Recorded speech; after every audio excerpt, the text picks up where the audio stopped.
Hi friends, இது Tuesday morning. நீங்கள் பார்த்துட்ருக்கிறது கருப்பு கவுனி அரிசியில் குருணை. இது நமக்கு சாம்பிள் அனுப்பியிருந்தாங்க. ஸோ இதில் தயிர் சாதம் பண்ணலான்னு காலையிலேயே கழுவி ஊற வச்சு ரெடியாக வச்சுருக்கேன். இதை சன்ட்ரை பண்ணிவிட்டு அதுக்கப்புறமா தயிர் சாதம் பண்ணும்போது உங்களுக்கு காமிக்கிறேன்.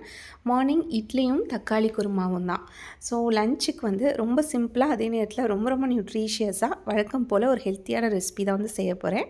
கண்டிப்பாக அவங்க கூட ஷேர் பண்ணிக்கிறேன். அதுக்குள்ளே மற்ற வேலைகள்லாம் இருந்தது. வெஜிடபிள்ஸ்லாம் வாங்கிட்டு வந்திருந்தாங்க. ஸோ அதை எல்லாத்தையுமே ஆர்கனைஸ் பண்ணி வச்சாச்சு. யூஸ்வலாக நம்ம மார்னிங் கண்டிப்பாக கார்போஹைட்ரேட்ஸ் இருக்கிற மீலாக தான் எடுப்போம்.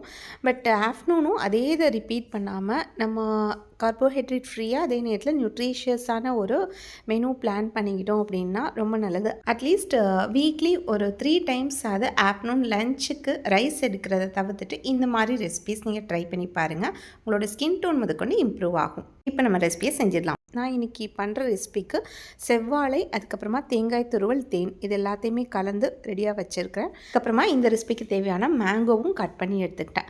மேங்கோ கட் பண்ணும்போது நம்ம ஸ்கின்னோட சேர்ந்து கொஞ்சம் பழமும் இருக்கும் இல்லையா, அதை தோலோடு சாப்பிட்றதுக்கு எத்தனை பேருக்கு பிடிக்கும் அப்படின்னு சொல்லி மறக்காமல் சொல்லுங்கள். இப்போ ஒரு மிக்ஸி ஜாரில் ஊற வச்ச ரோல்டு ஓட்ஸ் ஆட் பண்ணிக்கிறேன். இது கூடவே கட் பண்ணி வச்சுருக்கிற மாம்பழம் அண்ட் கொக்கோ பவுடர் 2 ஸ்பூன் அளவுக்கு சேர்க்குறேன். அதுக்கப்புறம் சினமான் பவுடர், அவ்வளோதான்.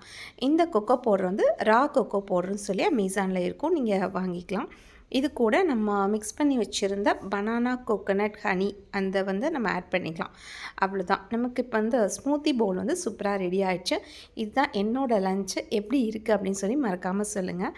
உங்களுக்கு இந்த மாதிரி சிம்பிளாக ஹெல்த்தியான லஞ்ச் பிடிக்கும் அப்படின்னா சொல்லுங்கள். இது மாதிரி இன்னும் நிறைய ரெசிபீஸ் நான் ஷேர் பண்ணிக்கிறேன்.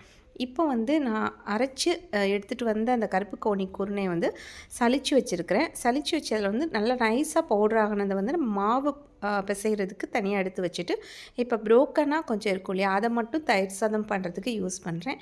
இதை ஃபஸ்ட்டு நான் தாளிச்சிட்டு உப்பு போட்டு கொஞ்சம் நேரம் நம்ம ஓப்பன் பேன் கிளறிக்கணும். அதுக்கப்புறமா இன்னும் கொஞ்சமாக தண்ணி ஆட் பண்ணி நம்ம குக்கரில் ஒரு 2 விசில் வச்சு எடுத்துட்டோம் அப்படின்னா நல்லா வெந்து வந்துடும் குருணை. அவ்வளோதான். இது கூட நமக்கு தேவையான அளவுக்கு தயிர், அந்த நான் எடுத்த அளவுக்கு 2 குழிக்கரண்டி அளவுக்கு பால், இதை மட்டும் சேர்க்குறேன். இப்போ நமக்கு சூப்பரான தயிர் சாதம் ரெடி ஆகிடுச்சு. நான் இதை டின்னருக்கு தான் யூஸ் பண்ண போகிறேன். ஓகே ஃப்ரெண்ட்ஸ், இன்னொரு மினி விளாக்கில் சந்திக்கலாமா?